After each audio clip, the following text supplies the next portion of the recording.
माई माऊलीची माया अनमोल माया ऊन सावली सुखाची ममतेची छाया माई माऊलीची माया अनमोल माया ऊन सावली सुखाची ममतेची छाया तुला आठवतो मनी साठवतो दिसे आसवात ही तुम्हाला हे आई तू भासे ठाई ठाई हे आई तू भासे ठाई ठाई तू नदी मायेची लाडकी तुम्हाला तूच आई हवी जन्मोजन्मी मला झोपी गेले हे जग झोप येईन बघ गाना तू अंगाई तुला आठवतो मनी साठवतो दिसे आसवात ही तुम्हाला हे आई तू भासे ठाई ठाई हे आई तू भासे ठाई ठाई हे आई तू भासे ठाई ठाई हे आई तू भासे ठाई ठाई आई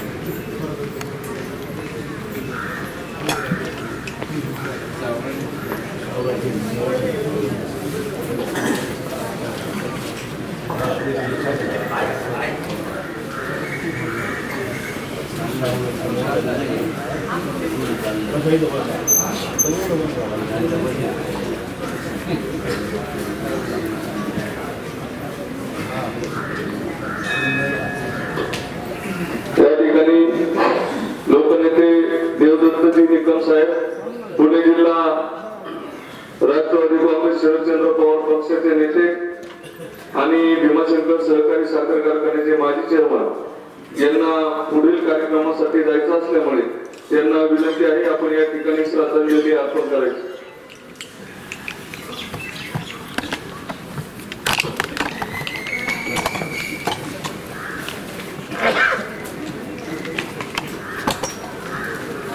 सप्तेश्वराच्या पावनभूमीमध्ये आपल्या गावामधील वयोवृद्ध ज्येष्ठ मातोश्री श्रीमती सुलोचनाताई हनुमानराव बेंडे पाटील यांना पिंडदान विधीच्या निमित्तानं भावपूर्ण आदरांजली व्यक्त करण्यासाठी उपस्थित सर्व क्षेत्रातील मान्यवर कुटुंबियांचे आप्तेष्ट नातेवाईक ज्यांची प्रवचनरूपी सेवा समर्पित होणार आहे ते हरिभक्त परायण सेवानिवृत्त मुख्याध्यापक धोल शिंदे गुरुजी शोकाकुल बंधू आणि भगिनींनो, एक जवळपास प्रदीर्घ असं 90 वर्षाचं आयुष्य मातेला लाभलं. पतीच्या पश्चात आपले दोनही सुपुत्र कन्या यांना चांगल्या प्रकारचे संस्कार आणि शिक्षण देण्याचं काम या मातेनं केलं. बेंडे पाटील परिवार या तालुक्याच्याच नव्हे तर राजकीय क्षेत्रामध्ये असेल किंवा राज्याच्या शिक्षण क्षेत्रामध्ये ह्या कुटुंबियाचं खूप मोठं योगदान राहिलं. स्वर्गीय शिवाजीराव दादा बेंडे पाटील असतील आणि त्यांचा सगळा परिवार आणि तदनंतर मातोश्री सुलोचनाताई बेंडे पाटील यांनी देखील शिक्षण क्षेत्रात काम करत असताना त्या कालखंडामध्ये गावोगावी शाळा देखील नसायच्या आणि आता उपाध्यक्ष लेंडे साहेब इथं आहेत की त्या काळामध्ये शिक्षकांना अतिशय परिश्रम त्या ठिकाणी करावे लागायचे की साधन सुविधा नसताना जिथं आपल्याला सेवा असेल तिथं जाऊन प्रामाणिकपणे ती सेवा बजावायची. मग जुन्नर तालुका असेल, आंबेगाव असेल, पिंपळवंडीला देखील त्यांचा काही काळ तिकडे गेला. अवसरी असेल, मंचर असेल, खडकी असेल, या सगळ्या ठिकाणी त्यांनी अतिशय चांगल्या प्रकारची सेवा करत असताना अनेक विद्यार्थी घडवण्याचं काम केलं. आणि विशेष करून आपल्या सर्वांना माहिती की मातेचे असणारे दोन्ही सुपुत्र, सुना, मुली हे सगळे उच्च विद्याविभूषित आहेत. आणि गेल्या अनेक वर्षांपासून या तालुक्यामध्ये देखील त्यांचे असणारे सुपुत्र ॲडव्होकेट संजय उर्फ राजूशेठ बेंडे पाटील एक चांगली विचारसरणी आणि नवीन पिढीनं स्पर्धात्मक परीक्षेत येण्याकरता त्यांचा गेल्या अनेक वर्षांचा जो अट्टाहास आहे किंवा जे परिश्रम ते घेत आहेत त्यामुळे अनेकांना राज्याच्या प्रशासकीय सेवेमध्ये देखील सेवा करण्याची संधी मिळाली. मला आठवतं आहे की मी कारखान्यामध्ये अध्यक्ष असताना त्यांची एक मागणी सातत्याने गणेशराव असायची की अण्णासाहेब आवटे कॉलेजमध्ये देखील स्पर्धात्मक परीक्षेदृष्टीने लायब्ररीमध्ये चांगल्या प्रकारची पुस्तकं त्या ठिकाणी उपलब्ध व्हावीत म्हणून आपण त्यावेळी कारखान्याच्या माध्यमातून देखील त्यांच्या मागणीनुसार 5 लाख रुपयाचा निधी देखील त्यावेळी दिलेला होता. आज ते आमच्या समेत असेल किंवा काँग्रेस पक्षाचा एक धडाडीचा कार्यकर्ता म्हणून त्यांचं काम आहे. दुसरे सुपुत्र देखील श्रीकृष्णजी यांनी ग्राम विकास अधिकारी म्हणून आपली सेवा बजावली. आणि आपणा सर्वांना माहिती की त्यांच्या असणारी कन्या ज्योतिताई संजयराव नायकडे या देखील डेप्युटी कलेक्टर म्हणून कार्यरत आहेत. त्याचप्रमाणे त्यांचे असणारे जावई सन्माननीय संजय नायकडे साहेब या तालुक्यामध्ये देखील त्यांनी शिक्षणाधिकारी म्हणून काम केलं आणि आज पुणे जिल्हा परिषदेमध्ये शिक्षणाधिकारी म्हणून ते कार्यरत आहेत. त्याचप्रमाणे त्यांच्या सुनबाई राजूशेठ बेंडे यांच्या सौभाग्यवती ह्या देखील जेलर म्हणून त्या ठिकाणी कार्यरत आहेत. दुसऱ्या त्यांच्या सुनबाई राधिकाताई श्रीकृष्ण बेंडे पाटील या देखील आपल्या मंचरच्या ER ऑफिसमध्ये देखील कार्यरत आहेत. असा हा सगळा विशाल परिवार आणि या कुटुंबामधील या मातेच्या जाण्यानं कुटुंबाला जे सारं दुःख झालं ते सहन करण्याची शक्ती परमेश्वराने त्यांना देव. उपस्थित आपणा सर्वांच्या वतीनं माझ्या समेत आलेले प्रगतशील शेतकरी सन्माननीय शंकरराव टेमगिरे आणि आपल्या विभागाचे खासदार डॉक्टर अमोलजी कोल्हे यांच्या वतीनं भावपूर्ण आदरांजली व्यक्त करतो आणि पुढील दशक्रिया विधीत जाण्यासाठी आपणा सर्वांची रजा घेतो. ओम शांती. हरे राम राम राम हरे हरे, हरे कृष्ण कृष्ण कृष्ण हरे हरे.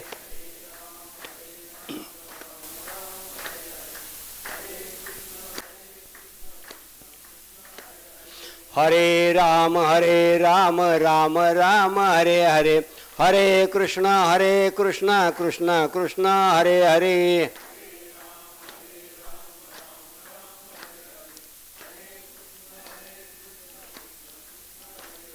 हरे राम राम राम हरे हरे, हरे कृष्ण कृष्ण कृष्ण हरे हरे.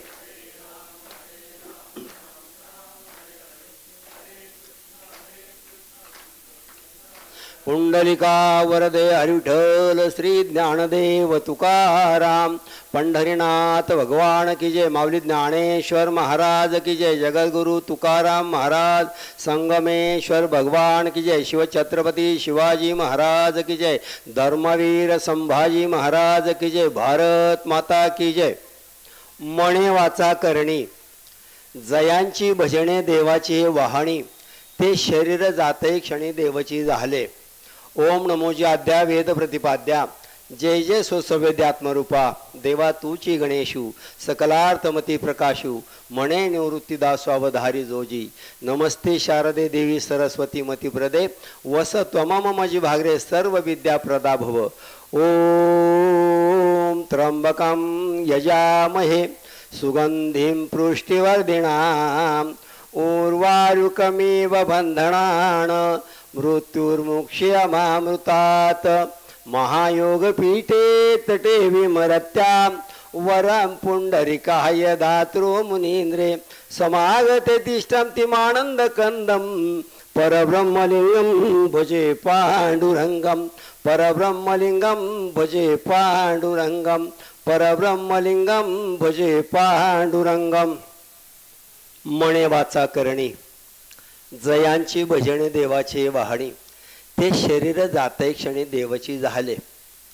प्रस्तुत प्राप्त प्रसंगी सेवेसाठी घेतलेली ओवी साधकांचा मायबाप चिंतकाचा चिंतामणी कैवल्याचा पुतळा ज्ञानाचा सागर महान विश्वसंत माऊली ज्ञानोबा राय यांच्या ग्रंथ राज तथा ग्रंथश्रेष्ठ ज्ञानेश्वरीतील 9व्या अध्यायातील 355 क्रमांकाची ओवी सेवेसाठी घेतलेली आहे. सेवेचं निमित्त आताच्या ठिकाणी गणेशजींनी सांगितलेलं आहे. आपल्या गावातील एक थोर व्यक्तिमत्व सेवानिवृत्त मुख्याध्यापिका कैलासवासी सुलोचनाताई हनुमंत बेंडे पाटील वय वर्ष 87 यांच्या दशेकरेच्या निमित्तानं विविध क्षेत्रातील मान्यवर या ठिकाणी उपस्थित आहेत. विशेषतः आमचे शिक्षक बंधू भगिनींची संख्या आज मोठ्या प्रमाणामध्ये आहे. त्याचं कारणही तसंच आहे. आता त्याने सांगितलं त्यांच्या परिवाराचा जर परिचय द्यायचा ठरला तर राजू शेठ तथा संजय शेठ हनुमंत बेंडे पाटील जे सचिव आहेत किसान काँग्रेस महाराष्ट्र प्रदेश, त्याचप्रमाणे दुसरे जे आहेत ते श्रीकृष्ण बेंडे पाटील माजी ग्रामविकास अधिकारी आणि आपणा सर्वांच्या परिचित ज्योतिताई संजयजी नाईकडे उपजिल्हाधिकारी म्हणून सांगलीला कार्यरत आहेत. त्यांचे जे जावई आहेत आमचा सर्वांचं प्रेरणास्थान मार्गदर्शक आजादी संजयजी नाईकडे साहेब पुणे जिल्हा परिषदेमध्ये शिक्षणाधिकारी म्हणून कार्यरत आहेत.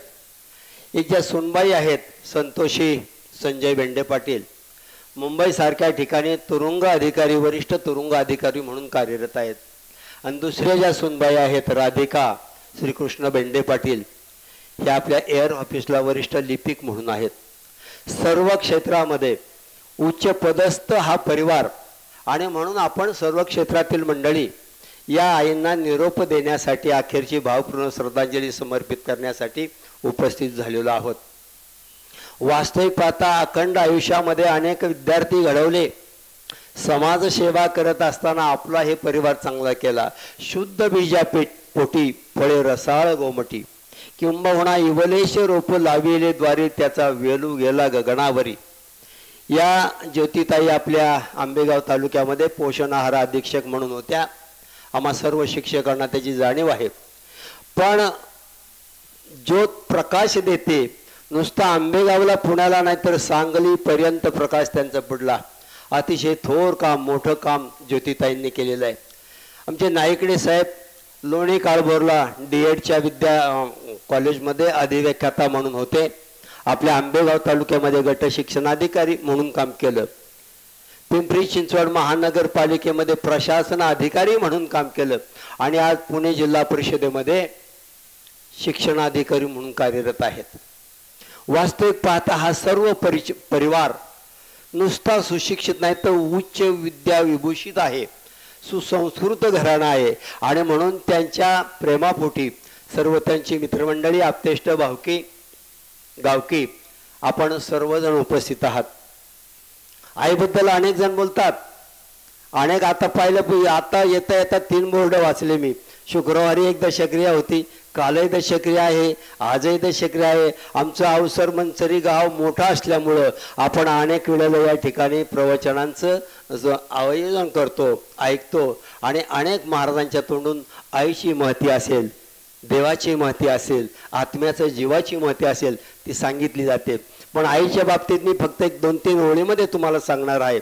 आई जी आहे, आई माझा गुरु, आई कल्पतरू, सौख्याचा सागरू, आई माझी प्रीतीचे माहेर, अमृताची धार, मांगल्याचे सार, आई माझी. या 6 ओळीमध्ये फक्त आई माझा गुरु. आपले पहिलं गुरु कोण आहे? आई. आपल्याला चालायला, बोलायला, जेवायला, कपडे घालायला, दप्तर भरायला सगळं जे शिकवते बुटाला धरून ती पहिला गुरु जी असते ती आई असते.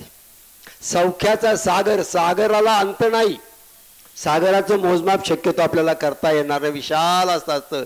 एवढं प्रेम आई जवळ आहे, एवढं सुख आहे. आई मांगल्य आहे. आई कल्पतरू. आईकडे काही मागा, काही मग जीवाचं रान करील, उष्णपासनं करील, काबाड कष्ट करील, पण आपल्या लेकरांची इच्छा पूर्ण केल्याशिवाय राहणार नाही. मांगल्य जे असतं ते आईकडे असतं. आणि म्हणून सर्वश्रेष्ठ आपण सहज बोलतो मातृदेवो भव आणि पितृदेवो भव. देवाला आपल्यापर्यंत येता येतं का नाही माहीत नाही.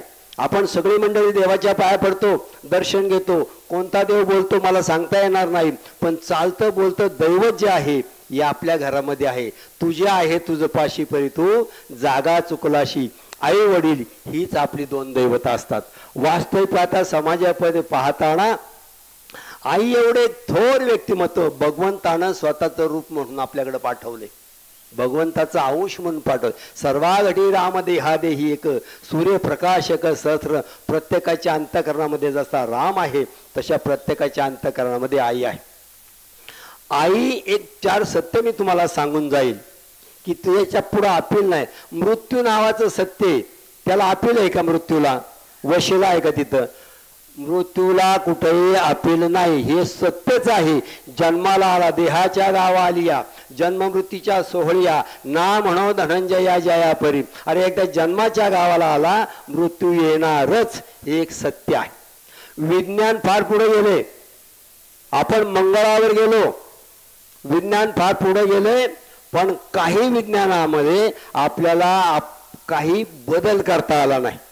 आपण पाहतो अमेरिकेहून नातो बोलतो, समोर दिसतो, कुठं वायर नाही, कुठं कनेक्शन नाही, किती लांब आहे मलाही माहित नाही. पण एवढं विज्ञान पुढे गेलं तरी माणसाच्या रक्ताचा एकही थेंब विज्ञानाला बनवता आला नाही. अन्यथा रक्तपेढ्यांची काही गरज नसते नाही का? फॅक्टरीतून आणलं असतं रक्त, O पॉझिटिव्ह बी पॉझिटिव्ह, आपल्याला रक्तदान करायची गरज लागली नसती. पण माणसाच्या रक्ताचा एकही थेंब आजपर्यंत विज्ञानाला करता आला नाही. दुसरी गोष्ट अशी आहे, आईच्या दुधाचा थेंब, आईच्या दुधाचा थेंब विज्ञानाला तयार करता आला नाही. नाही तर मग पावडरची दूध आपल्याला तर माहिती आहे सगळी. म्हणजे विज्ञान कितीही पुढे गेलं तर निसर्गानं काही गोष्टी आपल्या हातामध्ये ठेवलेल्या आहेत. चौथं सत्य आहे, आपली आई तीच आपली आई. आई आणता येईल. भीष्माचार्यांना आई आणली, त्यांना माहिती आहे महाभारतामध्ये देवव्रत म्हणून शंतनू राजाचा मुलगा भीष्माचार्य गंगासूत. परंतु त्या भीष्माचार्याला गंगासूत म्हणजे देवव्रत झाल्यानंतर ते गंगे गुप्त झाली आणि शंतनूचं एक मन सत्यवती नावाच्या कैवर कोळ्याच्या मुलीवर गेलं. पण त्या कोळ्याकडे मागणी केली का बाबा तुझी मुलगी मला दे. त्या कोळ्याने सांगितलं तुला पहिला मुलगा आहे. कोण? भीष्माचार्य नाव नंतरच, आधी नाव आहे देवव्रत. तुझा पहिला मुलगा आहे, त्याला वारस गादीचं केलं जाईल. मी मुलगी दिली तर त्यांना काय वारस तुम्हाला मिळवता येणार. आपलं 7-12 असतो, हात थोरल्याच्या नावाचा, म्हणून तो 7-12 काय माझ्या नातवांच्या नावा येणार नाही. ही भीष्माचार्यांना समजलं. देवव्रताला स्वतः गेले आणि बापासाठी शंतनूला सांगून त्या सत्यवतीला घेऊन आले. म्हणजे मुलानं बापाला पत्नी करून दिली, म्हणजे आई आणली. किंवा तुकाराम महाराजांचं साधं उदाहरण आहे आपल्याला. भंडाऱ्या डोंगरावर समाधीस्थ असताना एक महिला पाठवली. तुकाराम महाराज काय म्हणले, जाई ओ माते न करी सायास आम्ही विष्णुदास तैसे नव्हे. माते, तुकाराम महाराज माते म्हटले नाही का. किंवा कल्याणच्या सुभेदाराने सून आणली होती आपल्या छत्रपतींक. अशीच आमची आई असती, सुंदर रूप होती, आम्ही सुंदर बाळे झालो असतो वदले छत्रपती. आई म्हणता येते, आई मानता येते, आई आणता येते, पण जन्म देणारी आई हे त्रिवार सत्य आहे. ती बदलता येते आपल्याला? अजिबात बदलता येणार नाही. म्हणजे आई जी आहे हे आपलं प्रथम दैवत आहे. आपल्याला या सृष्टीवर या सृष्टीचं दर्शन करून देण्याचं माध्यम कोणी केलं असेल तर ते आईनं केलं. भगवंत भगवंत म्हणतो आपण, देव आहे की नाही मला माहित नाही, पण आई आहे तर प्रत्येकाला माहिती. आणि म्हणून ते दैवत टाळता येणार. अशा अनेक आई आपल्या पुढे आहेत, अनेक माई आहेत. सिंधुताई, अनाथांची माई सिंधुताई स्वतःची मुलगी दगडूशेठ गणपती हलवाई ट्रस्टला दिली, पण अनेकांच्या मुलांना मुलींना त्यांनी सांभाळा, हजारो नाही का अनेकांच्या. अनाथाची माय सिंधुताई राजे दिल्लीला गेल्या, इंदिरा गांधीची भेट घ्यायला शिपायांनी सोडलं नाही. 3 दिवस बसून राहिली. आखेरा बोलावलं बा कोण बाई पाठवात. तिला विचारलं काय करती? कुछ नहीं, गाणा गाती भीक मागती आणि जिसको माँ नहीं उसकी माँ बनती. काय थोर विचार आहेत. 4 आश्रम आहेत. तिथं दशक्रियाच्या दामट्या खाणारी बाई, रेल्वेमध्ये भीक मागणारी बाई, गोठ्यात राहणारी बाई आज BMW मध्ये फिरते. आता गेल्या बिचाऱ्या त्या 2 वर्षापूर्वी BMW मध्ये फिरल्या. 1917 साली माझी भेट झाली. झोपाळ्यावर होत्या, खाली BMW गाडी उभी होती. अरे असं काहीतरी वेगळं करावं, असं काहीतरी वेगळं करावं की समाजामध्ये त्या कार्याची पावती राहावी. राजमाता जिजाऊ आपल्या सर्वांना माहितीये. राजमाता जिजाऊ एक आदर्श माता, राजमाता, नुसती माता नव्हे तर राजमाता. लखुजी यादवाची कन्या, 1598चा जन्म. शहाजी भोसल्यांचे मालोजी भोसल्यांचे चिरंजीव शहाजी भोसले, 1594चा जन्म.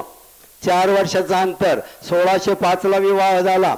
19 फेब्रुवारी 1630ला छत्रपतींचा जन्म झाला. वयाच्या 32व्या वर्षी छत्रपतींचं लग्न 16 मे 1640ला केलं. अवघ्या 10 वर्षामध्ये, अवघ्या 10 वर्षामध्ये लग्न केलं. छत्रपतींनी 1645ला रायरेश्वराच्या मंदिरामध्ये स्वराज्याची शपथ घेतली आणि 1645ला अवघ्या 15 वर्षामध्ये यशवंतराव मोर्याला जावळीच्या गादीवर बसवलं. 18 वर्षामध्ये 1648ला बाबाजी रांदेगावच्या बाबाजी पाटलाचे पाय कलम केले, हातपाय कलम केले. हे घडवणारी कोण आहे? ही राजमाता जिजाऊ आहे. 1657ला संभाजी राजांचा जन्म झाला. 1657 आणि फक्त 2 वर्षामध्ये सईबाई गेल्या, पहिल्या पत्नी. मग पहिल्या पत्नी म्हणजे छत्रपतींना किती बायका होत्या प्रश्न तुमच्या पुढे येईल नाही का. त्यावेळेला बहुभार्या पद्धती होती. यांची लग्न 10 वर्षात 7 वर्षात झाली. सईबाई 7 वर्षाच्या होत्या, छत्रपती 10 वर्षाचे होते. जिजाऊंचं वय 7 वर्षाचं होतं, शहाजीराजांचं वय 11 वर्षाचं होतं. एवढ्या लहान वयात लग्न झाली कारण त्यावेळेला मान्यता होती, आज मान्यता नाही, 18-21. पण पहिली पत्नी केली सईबाई निंबाळकर पलटणच्या, सोयराबाई मोहिते कराडच्या, सगुणबाई शिर्के सिंधुदुर्गच्या, सकवारबाई गायकवाड पुण्याच्या, पुतळाबाई पालकर पैठणच्या, लक्ष्मीबाई विचारे रायगडच्या, काशीबाई जाधव जालन्याच्या आणि गुणवंताबाई इंगळे कोल्हापूरच्या. 8 बायका केल्या. आता प्रश्न पडेल 8 बायका कशासाठी? राजमाता जिजाऊ धोरणी होत्या. त्यावेळेला मुघलांचं राज्य होतं. दिल्लीचा मुघल बादशाह, अहमदनगरचा निजामशाह, विजापूरचा आदिलशाह, गोवळकोंड्याचा कुतुबशाह, जंजिऱ्याचा सिद्धी आणि गोव्याचे पोर्तुगीज, सर्वत्र मुघलांचं राज्य होतं. आणि त्या काळामध्ये आपण सहज म्हणतो मोगलाई माजली. काय त्यावेळेला मोगलाई होती म्हणजे दिवसा ढवळ्या आपल्या आया बहिणी लेकी बाळींना पळवलं जात होतं. आणि राजमाता जिजाऊच्या मनात होतं की माझ्या आया बहिणीची आबरू वाचवायची असेल तर माझ्या राजाने हिंदवी स्वराज्य स्थापन केलं पाहिजे. मग 8 बायका केल्या तर माझ्या राजाला आसरा पाहिजे, जिकडे जाईल तिकडे आसरा पाहिजे. नुसता आसरा नाही, सक्का सासरा पाहिजे. काय पाहिजे? सक्का सासरा पाहिजे. या उद्देशाने राजमाता जिजाऊंनी आपल्या शोभाला 8 बायका केल्या. छत्रपतींचा इतिहास आम्ही सर्व शिक्षक मंडळी या ठिकाणी आहोत नाही का.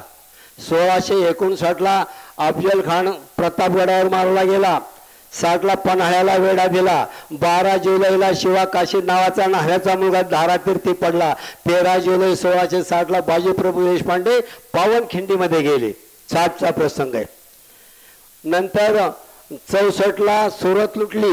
64ला शहाजीराजे गेले. 65ला मिर्झा राजे जयसिंगाशी तह केला आणि 12 मे 1666ला आग्र्याला औरंगजेबाचा वाढदिवस असताना त्याच्या नजर कैदेत गेले. 17 ऑगस्ट 3 महिने 5 दिवसांनी बादशाच्या हातावर तुरी दिल्या आणि तिथून निसटले. 66चा प्रश्न आहे. 70ला तानाजीनं कोंढाणा जिंकला. 72ला हिरकणीनं गडावरून उतरली आणि 6 जून 1674ला राजांचा अभिषेक, राज्याभिषेक झाला. फक्त 11 दिवसांनी 17 जून 1674ला राजमाता गेल्या. आपल्या मुलाचा डोळे भरून राज्याभिषेक पाहिला आणि फक्त 11 दिवसांनी त्यांनी आपला देह ठेवला. 3 जून 1680ला छत्रपती गेले आणि 11 मार्च 1659ला संभाजीराजे गेले. किती वय होतं त्यांचं? राजांचं वय होतं फक्त 50 वर्ष. राजांचं वय 50 वर्ष होतं आणि राजमाता ज्या वेळेला गेल्या 76 वर्षाचं वय होतं. वय महत्वाचं नाही, वय महत्वाचं नाही. माणसं जन्माला आल्यानंतर त्यांची करणी नाही का, मने वाचा करणी, जयांची भजने देवाची वाहणी, ते शरीरी जाते क्षणी देवची झाली. शरीर गेल्यानंतर आपण देव होतो. माणसं माणसाच्या सहसा पाया पडत नाही, पण गेल्यानंतर दर्शन केल्याशिवाय राहत नाही. चला अंत्यदर्शन घेऊया, चला अंत्यदर्शन घेऊया. अरे रस्त्यानं प्रेत चाललं तर माणूस त्या प्रेताची ओळख नसताना सुद्धा दर्शन घेतो नाही का. मने वाचा करणी, जयांची भजने देवाची वाणी, ते शरीर जाते क्षणी देवाची झाली. शरीर गेल्यानंतर माणूस देव होतो. म्हणून आपण फोटोची पूजा करतो. आपल्या घरामध्ये सुद्धा फोटो असतात, त्याची आपण पूजा करतो. असताना काय केलं मला माहित नाही, असताना काय केलं मला माहित नाही. तरी घरी माता पितरा, माऊलींची सुंदर ओवी, तरी घरी माता पितरा, दड बोली नाही संसारा, एरू विश्वभरी आदरा मूर्खू जायचा. घरामध्ये जर आई वडिलांशी आपलं धड बोलणं होत नसेल आणि समाजामध्ये आपण किती प्रतिष्ठित असेल, माऊली म्हणतात मूर्खे. माता पितरे दोघे जण, करता मेली अन्न अन्न, श्राद्धी घाली सहस्र भोजन, तया भारे दुःखी धरा. आई वडिलांना अन्न घातलं नाही आणि श्राद्धाला 1000 लोकांना जेवण, जेवल्याशिवाय कोणी जायचं नाही, जेवल्याशिवाय कोणी. अरे ज्यांना जेवायला घालायचं होतं त्यांना घातलं काही पहिलं बघ. जिवंत असता लत्ता देतील, मरता घेते खांद्यावरती उफराटा न्याय. माणसाचा आता काय आलं, मग अशीच एक विषय झाला आमच्या इथं की आपल्या संस्कृतीचा ऱ्हास होता. कांता शेठ पाहिलं आता 2-3 दिवसामध्ये काय काय घटना घडतात या आठवड्यामध्ये. वाईट वाटतं, वाईट वाटतं. अरे आपण माणसं आहेत, माणसा माणसा तू कधी होशील माणूस, कुठं चाललाय. आता खेडची पाहिली बातमी या मागच्या 2-3 आठवड्यामध्ये. अरे छोट्या छोट्या मुली, अरे नराधमा होता, पण जनावर सुद्धा तसं वागणार असं आपण वागतोय. आणि म्हणून मला सांगायचे, वास्तविक पाहता समाजामध्ये जगताना वागताना कुठंतरी माणुसकीचं भान ठेवलं पाहिजे नाही का. माणुसकीचं भान ठेवलं पाहिजे. हे जे आहे हे आपल्यासाठीच आहे. आणि म्हणून मला सांगायचंय की आई जी आहे, आईचं प्रेम फार वेगळं आहे. मला गणेशजींनी अगोदरच वेळेचं बंधन दिलंय. 20-22 मिनिटामध्ये, 2 मिनिटामध्ये फक्त एक आई सांगतो आणि बघूया किती वेळ मिळतोय. इशारा आला का बंद करू, कारण बेल मारल्यानंतर लगेच गाडी बंद करता येत नाही, पलटी होईल. जरा गेट टाकत टाकत टाकत पुढे जावं लागतं. इशारा आल्यानंतर 2 मिनिटांनी बंद होईल. एक आई आहे, कौरव पांडव आपल्याला सर्वांना माहिती आहेत. अरुण शेठ, ज्या वेळेला कौरव पांडवांचं युद्ध झालं, सगळे कौरव मारले गेले आणि धर्मराजाने तिलांजली देण्यासाठी किंवा आपण दशक्रियासाठी गंगे किनारी गेले. धर्मराजा पाण्यामध्ये उभे आहेत, धर्मराजा पाण्या उभे आहेत, तिलांजली येतात. प्रत्येक वीराच्या शूराच्या नावानं तिलांजली पाणी सोडतायत. आणि पाठीमागं बसले श्रीकृष्ण आणि कुंती, विचारतायत कोण राहिले का, कोण राहिले का, तिलांजली द्यायचं कोणी राहिले का. आणि त्याच वेळेला सगळं शूरांची वीरांची नावे घेतली. एक शूरवीर राहिला होता, त्याचं नाव होतं कर्ण. हा कर्ण कुंतीचा मुलगा आहे, विवाहाच्या पूर्वीचा, दुर्वासाने दिलेले आशीर्वाद. आणि त्यामुळं सूर्यापासून झालेला कर्ण, यमापासून झालेला धर्म, वरुणापासून झालेला भीम, इंद्रापासून झालेला अर्जुन आणि नकुल सहदेवापासून कपिल स्वामीपासून झालेले नकुल सहदेव, या 5 सगळ्यांना तिलांजली दिली. पण कर्ण राहिला. कुंतीचं अंतकरण हे लावत होतं, माझा कर्ण राहिलाय. विवाहापूर्वीचा तिचा मुलगा होता, माझा कर्ण राहिलाय. शंकरराव, माझ्या कर्णाला तिलांजली दिली नाही. मन तर म्हणतो, पण सांगायचं कसं माहित नव्हतं. फक्त कृष्णाला माहितीये, फक्त कृष्णाला माहितीये, कुंतीला माहितीये कर्ण हा कुंतीचा मुलगा आहे, कोणालाही माहित नाही. हे लावते कृष्णाकडे बघते, अरे कृष्णा, अरे कृष्णा सांग ना रे, तू सांग ना कर्णाला तिलांजली द्यायला. कृष्णही गप्प बसला, कृष्णही गप्प बसला. सांगवा ना त्याला, कसं सांगायचं. कर्ण हा तुमचा थोरला भाऊ आहे, सांगायचं कसं. आणि कुंतीला राहावलं नाही, डोळ्यामधून गळगळा अश्रू चाललेत आणि सहज बोलली, अरे अरे धर्मा, अरे धर्मा, तुझा थोरला भाऊ राहिलाय रे, कर्ण राहिलाय. आणि मग लक्षात आलं कोण करणं, शत्रू बरोबर लढलाय तो. अरे असू दे शत्रू बरोबर, पण तुझा थोरला भाऊ आहे रे, माझा थोरला मुलगा आहे विवाहापूर्वीचा. एका आईचं अंतकरण हेलावलं आणि गुप्त गोष्ट सुद्धा सांगावी लागली. त्यावेळेला धर्माने शाप दिला आईला, आई एवढे दिवस कर्ण आमचा भाऊ आहे हे तू आम्हाला सांगितलं नाही, पोटामध्ये ठेवलं. आजपासून तुमच्या स्त्रियांच्या पोटामध्ये काही राहणार नाही. धर्मराजाने दिलेला आईचा शाप, म्हणून आजपासून तुमच्या पोटात काही राहणार नाही. ते आतापर्यंत आहे. महिलांना लक्षात आलं का, तुमच्या पोटात काही राहत नाही, राहत आहे. हा, मी नाही कोणाला सांगणार, मी नाही कोणाला सांगणार, नाही का, फक्त तुला म्हणून सांगते, फक्त तुला म्हणून सांगते, बाकी कोणाला नाही सांगता. म्हणता म्हणता प्रसार माध्यम एवढं पांगतं, नाही का.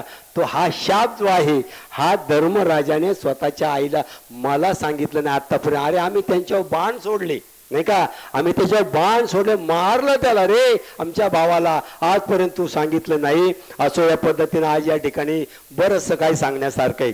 पण आजचं प्रवचन माझ्या लक्षात राहणार आहे.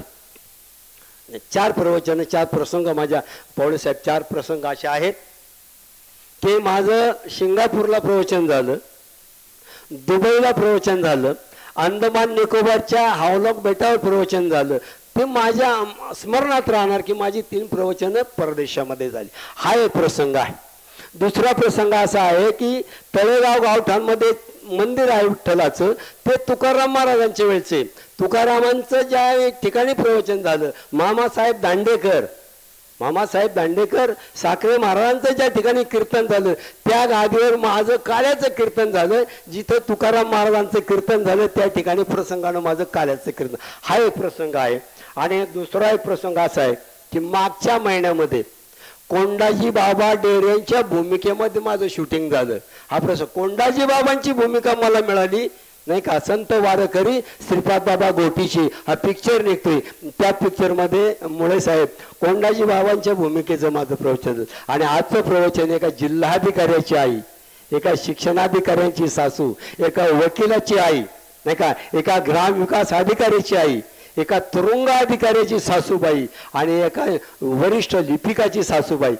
का नाही लक्षात राहणार प्रवचन माझ्या कांता शेठ? अहो प्रवचन 1200-1300 झाली. मी काय फार मोठा प्रवचन करणार, पण सर आता आपण सगळी वाळून साहेब 1300 पर्यंत प्रवचन झाली. एक शिक्षक 37 कीर्तनं झाली. अरे मास्तर गडी तुमच्यातला, नाही का. काय भगवंताची कृपा असेल संजय शेठ.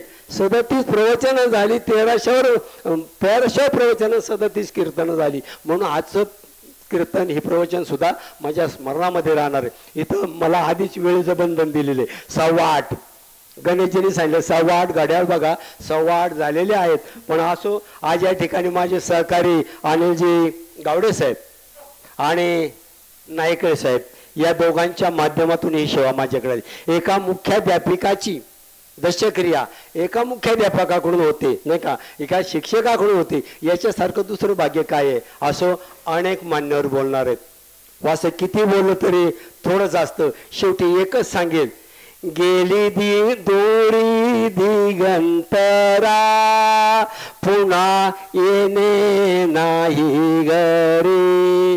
गेली सुलोचना माऊली झाली उदास नगरी. गेलेलं माणूस परत येत नाही. मावळले डोंगराआड गेलेला सूर्य परत उगवतो, गेलेले आईबाप परत उगवत नाही. एकच सांगतो, अनेकांच्या घरामध्ये असा समज आहे हॉलमध्ये फोटो लावू नका. मी सांगेल हॉलमध्येच फोटो लावा. अरे त्यांचा 7-12 चालतो, त्यांचे दागिने चालतात, त्यांचं घर चालतं, नाही का. आणि त्यांचे फोटो हॉलमध्ये फोटो लावा. 3 पिढ्यांचे फोटो माझ्या हॉलमध्ये दररोज दर्शन घेतो, काही कमी पडलेलं नाही. चुकीचे समज काही पसरू नका. असो या ठिकाणी या सर्व परिवाराला निश्चित दुःख झालेलं आहे. राजू शेठ असतील, श्रीकृष्ण साहेब असतील, संजयजी नाईकडे साहेब असतील, ज्योतिताई असतील, संतोषीताई असतील आणि राधिकाताई असतील, या सर्वांना, त्यांच्या मुलांना, नातवंडांना पतवंडांना जे दुःख झालेलं आहे, या दुःखामध्ये माझ्या सर्व शिक्षक बांधवांच्या वतीनं, माझ्या काळभैरवनाथ पायी दिंडी सोहळ्याच्या वतीनं, आंबेगाव तालुका पेन्शनर असोसिएशनचे अध्यक्ष आमचे इथं लोंढे सर आहेत, या पेन्शनर असोसिएशनच्या वतीनं आणि माझ्या शालेय व्यवस्थापन समितीच्या वतीनं सर्व उपस्थितांच्या वतीने आईंना मनापासून भावपुष्प समर्पित करतो. थांबतो. रामकृष्ण हरी. पुंडलिका वरदे विठ्ठल श्री ज्ञानदेव तुकाराम. पंढरीनाथ भगवान की जय. माऊली ज्ञानेश्वर महाराज की जय. जगद्गुरु तुकाराम महाराज की जय. संगमेश्वर भगवान की जय. भारत माता की जय. शिवछत्रपती शिवाजी महाराज की जय. धर्मवीर संभाजी महाराज की जय. आज या ठिकाणी दुःखित अंतकरणाने जमलेले सर्व बेंडे पाटील परिवाराचे पै पाहुणे, नातेवाईक, आप्तेष्ट, मित्र परिवार, सर्व अधिकारी पदाधिकारी, कैलासवासी श्रीमती सुलोचना हनुमान बेंडे पाटील, वय वर्ष 87, एक शिक्षण क्षेत्रामध्ये अतिशय चांगल्या पद्धतीने त्यांचं कामकाज होतं. त्या सेवानिवृत्त मुख्याध्यापिका राहिलेले आहेत. विस्तार अधिकारी म्हणून त्यांनी काम पाहिलेलं आहे. त्यांच्या पश्चात त्यांना 2 मुलं आणि 1 मुलगी. त्यामध्ये एक मुलगा ॲडव्होकेट राजू पाटील बेंडे हे स्पर्धा परीक्षेच्या माध्यमातून विद्यार्थ्यांना गायडन्स करत असतात आणि महाराष्ट्र प्रदेश काँग्रेस किसान काँग्रेसचे ते सचिव म्हणून काम पाहत आहे. दुसरे चिरंजीव श्रीकृष्ण हे देखील ग्रामविकास अधिकारी म्हणून त्या ठिकाणी सेवानिवृत्त झालेले आहेत. त्यांची मुलगी सौ ज्योतिताई संजय नाईकडे पाटील खेड या सध्या उपजिल्हाधिकारी म्हणून सांगली या ठिकाणी कार्यरत आहेत. त्यांचे जावई संजय दत्तात्रय नाईकडे पाटील हे आंबेगाव तालुक्यामध्ये शिक्षणाधिकारी म्हणून त्यांनी काम पाहिलेलं आहे आणि आता सध्या ते जिल्हा परिषद या ठिकाणी शिक्षणाधिकारी म्हणून काम पाहत आहे. त्यांच्या सुनबाई सौ राधिकाताई श्रीकृष्ण बेंडे पाटील यांनी मंचर नगरीचं ग्रामपंचायत सदस्य म्हणून त्या ठिकाणी निवडून आल्या होत्या. त्यांनी देखील त्या ठिकाणी चांगल्या पद्धतीने गावच्या विकासामध्ये काम केलेलं आहे. त्यांच्या दुसऱ्या सुनबाई या मुंबई या ठिकाणी वरिष्ठ तुरुंग अधिकारी म्हणून काम पाहत आहे, संतोषी राजू पाटील बेंडे. आणि नातवंड असा त्यांचा या ठिकाणी मोठा परिवार आहे. त्यांच्या जाण्यानं जे मंचर पंचक्रोशीवर जो शोककळा पसरली आहे त्या दुःखामध्ये मी लोकनेते किसनरावजी बानखेले विविध कार्यकारी सोसायटी, अखिल भारतीय मराठा महासंघ आंबेगाव तालुका आणि पुणे जिल्हा गरुड जे प्रतिष्ठानच्या वतीने त्यांना भावपूर्ण श्रद्धांजली वाहतो. या ठिकाणी आंबेगाव तालुका शिक्षक संघटनेच्या वतीने महाराष्ट्र शिक्षक संघटनेचे उपाध्यक्ष महेशजी बडे यांना विनंती, आपण सर्व शिक्षकांच्या वतीने या ठिकाणी श्रद्धांजली व्यक्त करायची आहे.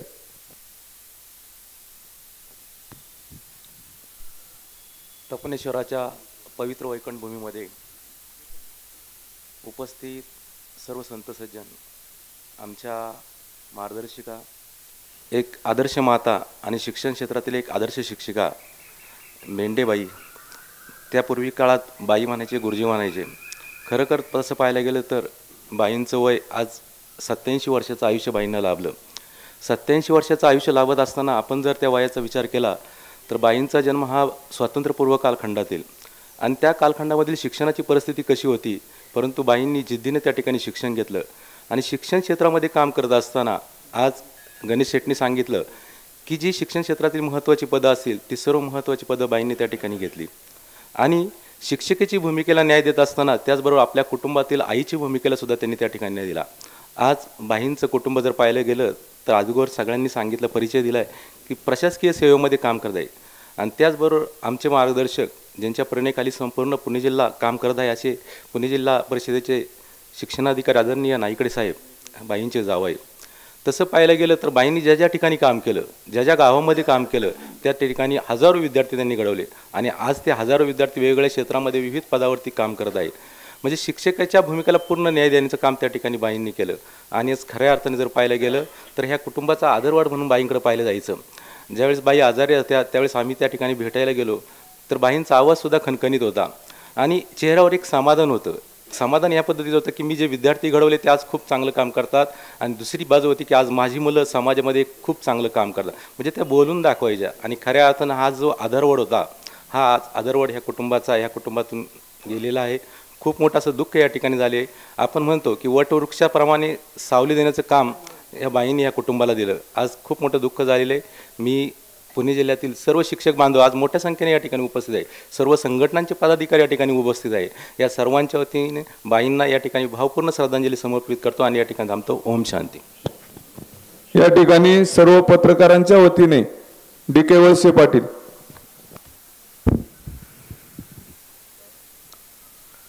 आदर्श शिक्षिका, आदर्श मुख्याध्यापिका आणि त्या काळात तालुका मास्तर हे एक फार मोठं पद होतं.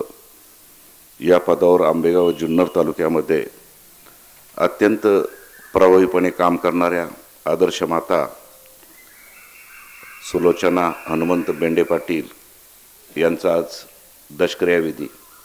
या विधीला सर्व ग्रामस्थ नातेवाईक, विशेषतः शिक्षण क्षेत्रात काम करणारी गुरुजन, प्रशासनातील अनेक अधिकारी मोठ्या संख्येने उपस्थित आहेत. त्यांचा सर्व परिचय आता दिलेलाच आहे. राजू पेठ हा माझा कॉलेजपासूनचा मित्र, त्यामुळे ह्या कुटुंबाचा माझा अतिशय जवळचा संपर्क. श्रीकृष्णा हे ग्रामविकास खात्यात होते तर ज्योतिताई ह्या महसूल खात्यामध्ये प्रशासनात आज उच्च पदावर काम करतात. आणि त्यांचेच पतिराज या तालुक्यामध्ये गट शिक्षणाधिकारीपासून तर आज जिल्हा परिषदेच्या जिल्हा शिक्षणाधिकारी म्हणून काम करणारे संजयराव नाईकडे हे आमचे चांगले मित्र आहेत. राजूच्या धर्मपत्नी ह्या जेलर आहेत आणि राजूचं लग्न जमवताना मी त्यातला प्रमुख होतो. त्याचप्रमाणे श्रीकृष्णांच्या धर्मपत्नी ह्या सहकार खात्यात काम करतात, त्यामुळे सहकारातले बरेच लोक या ठिकाणी आहेत. या कुटुंबाचा परिचय प्रत्येक घराघरात आहे. आता महाराजांचं धोंडीबा महाराज शिंदे हे ह्या क्षेत्रातले आणि अतिशय चांगलं प्रबोधन ते करतात. पांडुरंग महाराज या ठिकाणी आलेले आहेत. प्रामुख्याने मी 3 मिनिटातच एका विषयाकडं आपलं लक्ष वेधणार आहे, कारण हेच प्रबोधनाचं व्यासपीठ आहे की आपण प्लेगची साथ ऐकली, काही जणांनी पाहिली असेल, करोनाचं भयंकर संकट आपण पाहिलं. पण मी जे सांगतोय ते प्लेग आणि करोनापेक्षा फार भयंकर संकट येतं आहे. याविषयी समाजात जनजागृती होणं फार गरजेचं आहे. आज पहा, आज 11वा दिवस आहे, सूर्यदर्शन अजिबात कोणाला नाही. दिल्लीमधल्या शाळा मध्यंतरी 3 दिवस बंद ठेवल्या होत्या. का ठेवल्या होत्या याचा विचार करायला माणसाला वेळच नाही. माणसं सध्या नको त्या गोष्टीवर चर्चा करतात, टीव्हीवर पाहतात, हे झालं ते झालं, त्याच्यावर वाह्यात वेळ घालवतात असं माझं मत आहे. आज ज्याबद्दल मी बोलणार आहे त्याला परवा नागपूरला, जी महाराष्ट्राची दुसरी राजधानी मुंबई पाठोपाठ, तिथं मी बोललो. त्यावेळेस मी त्याला अनेक पर्यावरणवादी होते, त्यात मी बोललो बाळासाहेब. त्या ठिकाणी मी म्हटलं असं एक संकट येतं आहे, त्या संकटाला मी नाव दिलं आहे नो ॲम्ब्युलन्स. कारण कुठलीही घटना घडली का पहिली ॲम्ब्युलन्समध्ये, पण ह्या संकटात no ambulance, no hospital, no doctor, या तिन्ही गोष्टी उपलब्ध नसणारं हे संकट आहे. आणि हे संकट येऊ नये म्हणून जगामध्ये सर्व लोक चिंतेत आहेत, त्यात भारताचाही नंबर आहे. आता तुम्ही म्हणाल नेमकं काय आहे, त्याला वेधशाळेचा कुलाब्याचा आधार आहे. कुलाबा वेधशाळेने वर्तवलेली गोष्ट आहे. मध्यंतरी टेम्परेचर 48.5 गेलं होतं, पुण्याचं 44 गेलं होतं. 50च्या पुढं टेम्परेचर गेल्यानंतर मुलांना शाळेमध्ये श्वास सुद्धा घेता येणार नाही. आणि त्यापेक्षा म्हणजे अवेळी पाऊस येणार, चक्रीवादळ, तिसरं म्हणजे भूकंप, आणि चौथं म्हणजे आकाशातून ज्वालामुखी काही क्षणात होऊ शकतात. इतकं हे भयंकर संकट आहे. जुन्या डोंगरांची निर्मिती झाली ती कशामुळे झाली, भूकंपातून झालेली आहे. म्हणजे पूर्वी हे एक संकट हजारो वर्षापूर्वी आलं होतं. त्याचं कारण आहे आमची वृक्ष लागवड आणि संवर्धन याकडे पूर्ण दुर्लक्ष. मंचरच डोळ्यासमोर ठेवा. मंचरला पूर्वी बाजार समितीचे आत्ता जे आहे त्याच्यामागे घरं होती आणि सगळ्या जागा होत्या, आणि त्या ठिकाणी आता कमी होत चालली. तेव्हा वृक्ष लागवड आणि संवर्धन हा प्रयोग प्रत्येक कुटुंबात राबवण्याची गरज आहे. आणि याबाबत खऱ्या अर्थाने हे वृक्षवल्ली आम्हा सगळे सोयरे हे संत तुकाराम महाराजांनी त्यावेळेस सांगितलेलं आहे. त्याची आम्ही अंमलबजावणी करतो का हा खरा प्रश्न आहे. टकटक वाजले तो फार मोठा विषय, त्यावर कधीतरी आपण बोलू. अधिक न बोलता प्रत्येक घरामध्ये या संकटाविषयी चर्चा झाली पाहिजे असं मी आपल्याला या निमित्ताने सुचवतो. कारण हे जे कुटुंब आहे ते त्या काळातलं प्रबोधनकार कुटुंबच आहे. शिक्षण क्षेत्रमय कुटुंब आज संपूर्ण घर जर पाहिलं तर प्रत्येक विविध क्षेत्रामध्ये काम करतंय. तेवढं अधिक न बोलता आमचे मित्र राजू असतील, श्रीकृष्ण सर किंवा भगिनी ज्योतिताई यांच्या मातोश्री सुलोचनाताई यांना आमच्या वळसे पाटील परिवाराच्या वतीने आमच्या सर्व पत्रकार मित्रांच्या वतीने भावपूर्ण श्रद्धांजली व्यक्त करून थांबतो. धन्यवाद. ज्येष्ठ नागरिक संघाच्या वतीने आदर्श शिक्षक बाळासाहेब खांदे सर.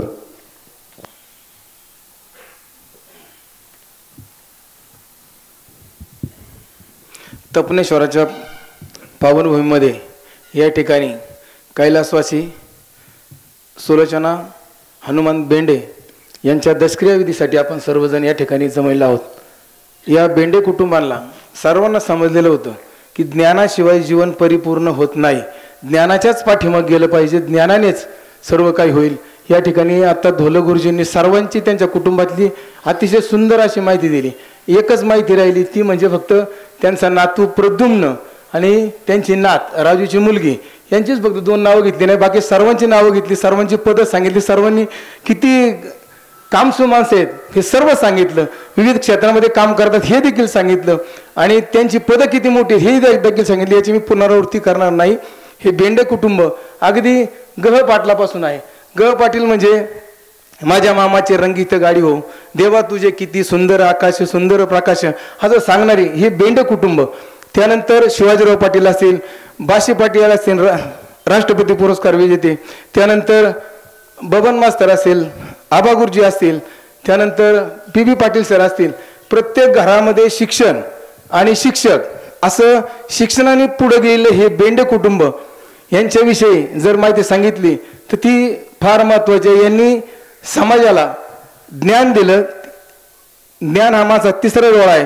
तिसरा डोळा उघडण्याचं काम केलं, असं पवित्र काम केलं. या मातेने देखील आपल्या आयुष्यामध्ये खूप कडक स्वभावाच्या होत्या. मला लांबून हाक मारायच्या, राजूकडे गेल्यानंतर लांबून हाक मारायच्या, मोठ्याने हाका मारायच्या. त्यांचा इतका मोठा आवाज कोणाचाच नव्हता आणि प्रत्येक ठिकाणी त्यांचं ज्यावेळेला त्या सेवानिवृत्त झाल्यात सेवानिवृत्तीमध्ये त्यांनी ज्यावेळेला भाषण केलं ते भाषण जसं काही त्या आजच शिक्षिका म्हणून लागल्यात अशा स्वरूपाचं भाषण होतं. इतकं प्रभावशाली त्या ठिकाणी त्यांनी भाषण केलं. आज मला सगळं ते आठवतंय. त्या कार्यक्रमाला मी हजर होतो. तर अधिक न बोलता मनसर ज्येष्ठ नागरिक संघाच्या वतीने या कुटुंबाला जे दुःख झालेले दुःख सहन करण्याची ताकद द्यावी अशी त्यांना भावपूर्ण श्रद्धांजली अर्पण करतो. आणि अनेक ज्येष्ठ नागरिक संघाचे सदस्य या ठिकाणी आहेत, यांच्याही वतीनं पुन्हा एकदा त्यांना आदरांजली व्यक्त करतो आणि थांबतो. या ठिकाणी खेड तालुका शिक्षक संघटनेचे अध्यक्ष सन्माननीय धर्मराज पवळे यांना विनंती आपण श्रद्धांजली व्हायची.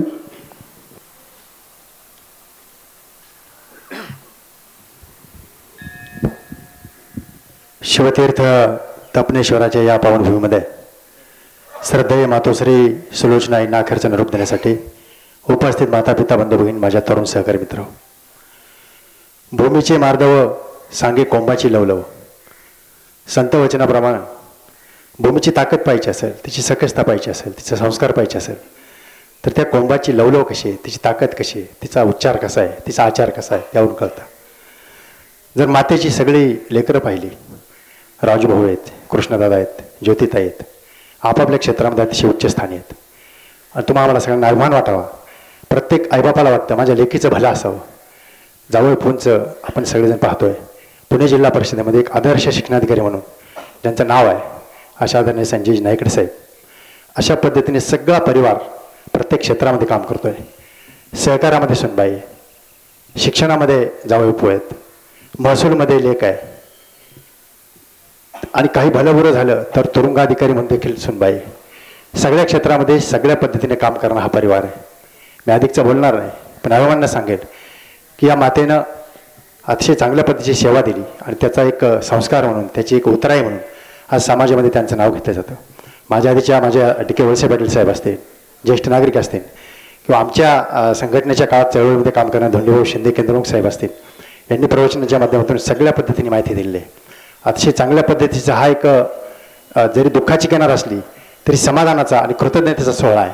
मी अधिक न बोलता खेड तालुका शिक्षक संघ, उपस्थित सगळे शिक्षक बांधव आणि माझ्या पवळे परिवाराच्या वतीनं आणि नायकडे साहेबांची आमची जॉईनिंग बरोबरची अशा 1995च्या बॅचच्या वतीनं सुलोचना यांना भावपूर्ण श्रद्धांजली व्यक्त करतो. थांबतो. धन्यवाद. त्यानंतर जुन्नर तालुका आणि पुणे जिल्हा पतसंस्था फेडरेशनचे अध्यक्ष महादेव शेठ वाघ.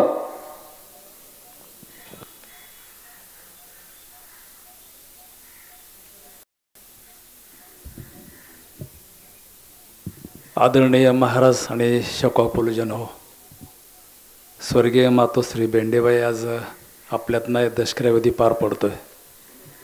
मी पिंपळवंडीवरनं या दशक्रियेसाठी आलो आहे. बाईंचा बराचसा मोठा काळ आमच्या पिंपळवंडी गावामध्ये मुख्याध्यापक म्हणून गेला. त्यावेळी त्यांचे शब्द, वागणं, बोलणं आजही आमच्या कानामध्ये घुमते. अगदी प्रखर सत्यवादी आणि स्पष्ट वक्ते असा त्यांचा स्वभाव होता. आयुष्यामध्ये त्याने आपली मुलं तर घडवलीच, चांगली मुलं मुली ज्यांच्याविषयी ह्या ठिकाणी भरपूर बोललं जातं आहे. परंतु त्यांनी समाजातले गोरगरीब आणि जी गरजू आणि खरोखर हुशार मुलांना त्याने इतकं घडवलं की आज ते अत्यंत चांगल्या स्तरावर काम करतायत. बेंडेबाईंना विसरणं, ज्यांनी त्यांच्या हाताखाली शिक्षण घेतले किंवा त्या शाळेमध्ये शिक्षण घेतलं आहे, आयुष्यभर ते विसरू शकत नाही. इतका त्यांचा प्रभाव त्या काळामध्ये होता.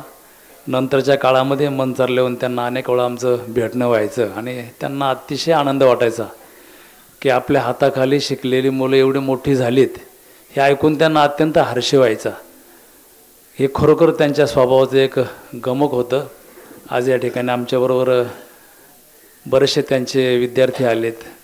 त्यांच्या वतीनं मी आमच्या वाघ परिवाराच्या वतीनं, समस्त ग्रामस्थ पिंपळवंडी यांच्या वतीनं आणि जुन्नर तालुका सहकारी पतसंस्था फेडरेशन यांच्या वतीनं भावपूर्ण आदरांजली व्यक्त करतो आणि थांबतो. ओम शांती शांती शांती. यानंतर जुना चांडोर रोड बेंडेमळा परिसरातील सर्व ग्रामस्थांच्या वतीने शरदराव शिंदे यांना विनंती आपण श्रद्धांजली अर्पण करायची.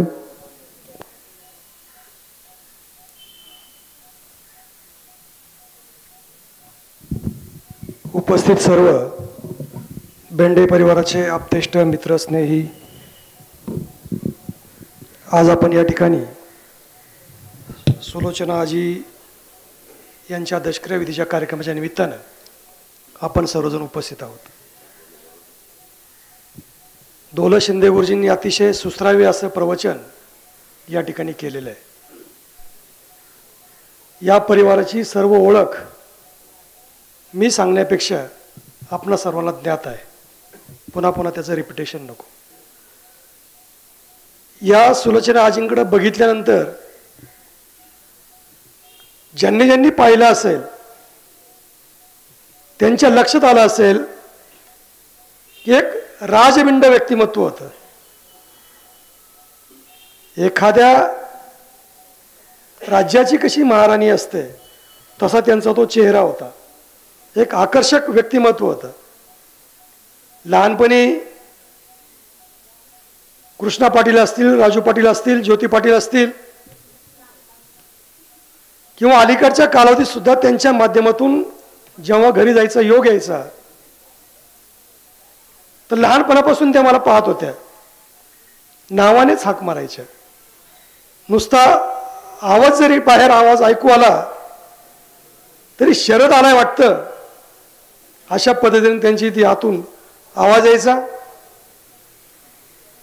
शेवटच्या कालावधीमध्ये अतिशय जायच्या अगोदर एक 15 ते 20 मिनिटं कृष्णा पाटील मला गेटवर भेटले. मी आईची चौकशी केली तर पाटील बोलले की आईचं काही खरं दिसत नाही आणि 15 मिनिटांमध्ये आई निवर्तल्या. हा संपूर्ण परिवार राजकीय क्षेत्र असेल, सामाजिक क्षेत्र असेल, शैक्षणिक क्षेत्र असेल, सगळ्या क्षेत्रामध्ये पारंगत आहे. सुनबाई मुंबईला जेलर आहेत. दुसऱ्या सुनबाई वरिष्ठ लिपिका आहेत. राजू पाटील वकील आहेत. कृष्णा पाटील सेवानिवृत्त ग्रामसेवक आहेत. नातवंड चांगली आहेत. ज्योती पाटील सांगलीच्या डेप्युटी कलेक्टर आहेत, जावई आपले नायकडे साहेब शिक्षणाधिकारी आहेत पुण्याच्या. हे अख्खं महाराष्ट्र सगळं शासन एका घरामध्ये सामावलेलं आहे. जिथं पिकतं तिथं उगत नाही, हे आपल्याकडे मन आहे. खूप मोठा परिवार आहे. संपूर्ण महाराष्ट्राच्या शासकीय यंत्रणेवर त्यांचं वर्चस्व आहे. लोक खरं बोलायला थोडंसं कचरतात, परंतु आपण खरं बोललं पाहिजे. मी काहीतरी एका कामाच्या निमित्तानं बार्शीला गेलो होतो. त्या ठिकाणी तहसीलदार म्हणून ज्योतिताई काम करत होत्या आणि मला तिथे गेल्यावर कळलं, मी माहिती घेतली तर ज्योती पाटील या ठिकाणी कलेक्टर असल्याचं, तहसीलदार असल्याचं मला कळालं. आता त्या माझ्या वर्गमैत्रीण जरी नसल्या तर 2 वर्ग पाठीमागे होत्या. एक स्वाभिमान म्हणून मी त्या तहसीलदारांच्या कचेरीपर्यंत गेलो. बाहेरून पाहिलं तर त्यांचा दरबार चालू होता.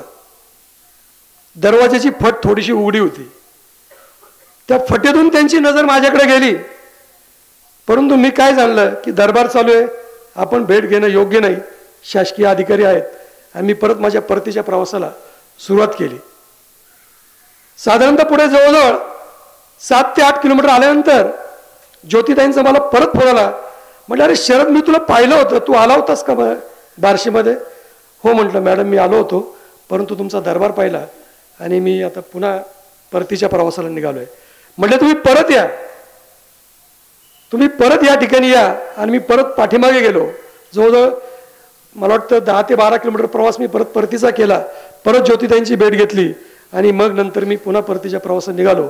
असा या ताईंचा स्वभाव. म्हणजे सगळं कुटुंब हे अगदी समाजाशी नाळ जोडलेलं कुटुंब आहे.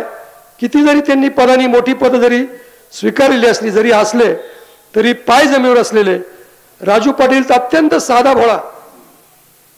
कालच त्यांचा प्रसंग माझ्या कार्यालयामध्ये आला आणि मी वहिनींना सांगितलं, म्हटलं आमच्या राजकीय क्षेत्रातला अतिशय साधा आणि भोळा असलेला राजू पाटील, संजय पाटील आहेत आणि खूप चांगलं कुटुंब आहे. असो, जास्त बोलत गेलं तर खूप काही प्रत्येक व्यक्तीवर सांगण्यासारखी गोष्ट आहे. असो, मी माझ्या परिसराच्या वतीनं, वृंदावन सार्वजनिक गणेश नवरात्र उत्सव मंडळाच्या वतीनं या ठिकाणी आणि माझ्या अवसरी खुर्द ग्रामस्थांच्या वतीनं आदरणीय सुलोचनाताईंना भावपूर्ण श्रद्धांजली अर्पण करतो. थांबतो. ओम शांती.